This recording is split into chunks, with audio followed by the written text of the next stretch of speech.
Okay, I was asked by a YouTube viewer if I would do a tutorial on my setup for my battery system on my boat. Well, what I use here is I use a Pelican 1200 series case. It fits smoothly into the lower storing bay down there. In it, I have two of these standard, I think they're like a 4x2x8 battery, and then I have a 4x4x8 battery. I hope I got those measurements right, I can't remember. But the way I wired them is I just simply drill some holes. Let's go over here and show you. I drill a couple of holes and I use some 1/4 inch screws that went through the side there. They got a little bit of rust damage on them. But I would tighten them on the back side with like a little bit of marine goop to keep them from leaking water into the case, and that worked really good. I probably need to exchange these for stainless steel so they don't corrode so badly.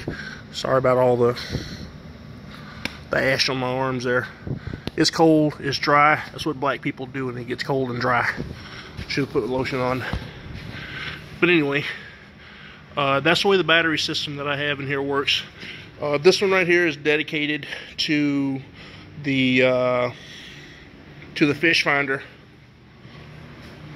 which is a Lawrence Hook 5, and out of that I can get over 16 hours of straight time running my fish finder.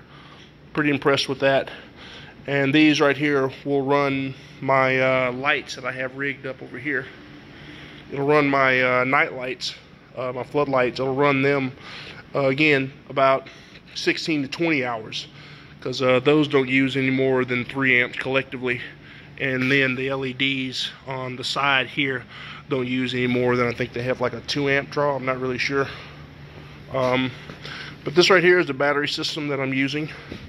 It works very well, and hopefully I've helped y'all to develop an idea around it. Oh, let me show you this.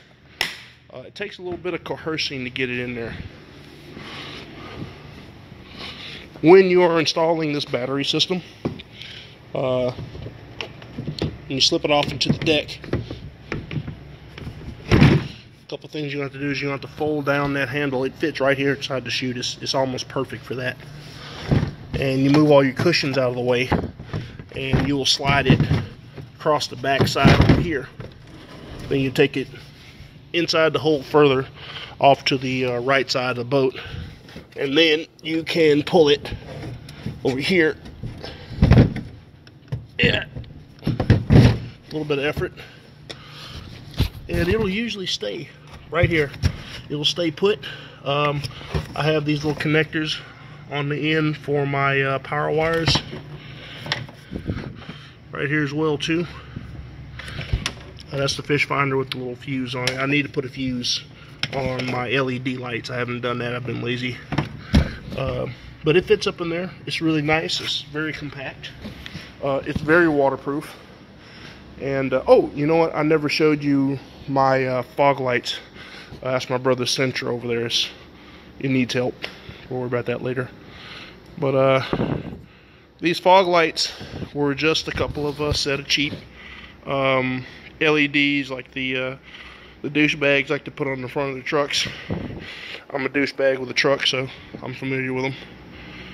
Got a 2005 Dodge Ram. Holla. I used some of these weather-tight connectors, right, which they screw apart real easy. And take a little effort there. Pop. And I put a little bit of electrical gel there to make sure that water didn't get up in those connections and ruin the brass. But all I did to hook up the 6 wires, is I just paired them up, negative and positive, and I just soldered them all together, which I can show you over here how it's wired in. Everything's wired into a single switch right here. This switch. Put this out of the way.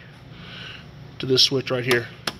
That right there is what turns on the lights. It turns on both the floodlights and it turns on the LEDs simultaneously. Get this out of the way. Hopefully I have enough juice for this. Get this out of the way. I'm gonna organize this anyways, full of nasty fish shit. These were a good idea until I realized the salt would knock them straight off the hull, so they're just there for show. But you can see right here, just like I said, bought one of these little generic wires. They don't cost any more than like 30 bucks at your local O'Reilly's or whatever. And these are just extension cables for LEDs on the trucks.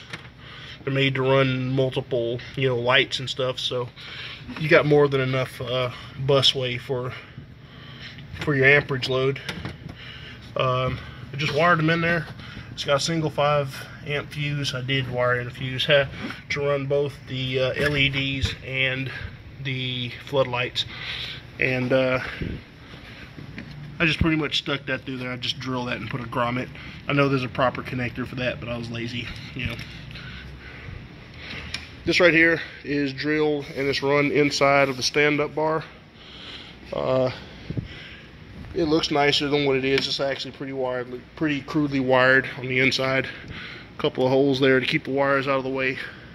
And this is where I stow my Premier sound system, so I've got tunes out at sea.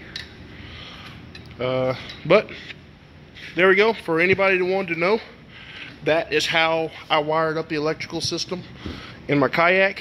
It has worked beautifully, and I think that I may go ahead and run jumpers to either one of those connectors so that all the batteries are connected together simultaneously. Then I could just use this plug right here to charge the whole thing without having to go in here with this poor bastard dog chewed on it. It works. But yeah, there you go. Also, if you have any questions about the way I rigged the AMA, feel free to ask me. I can give you some measurements, but I've got it sitting on my Pro Angler. It works really, really bloody well on the open ocean. I've been out about 10 miles offshore, and even on turbulent seas, it was steady enough for all 6'10" of my 300-pound large ass to stand up. So I'm pretty happy with the whole setup. If you decide to do something similar, then have a little bit of faith, because it can be done. Alright, that's it. Later on, YouTubes. Sorry about this red eye here. I've been looking crazy for the last 2 weeks or so. Don't know what's wrong with it. But, yep. There we go. Bye.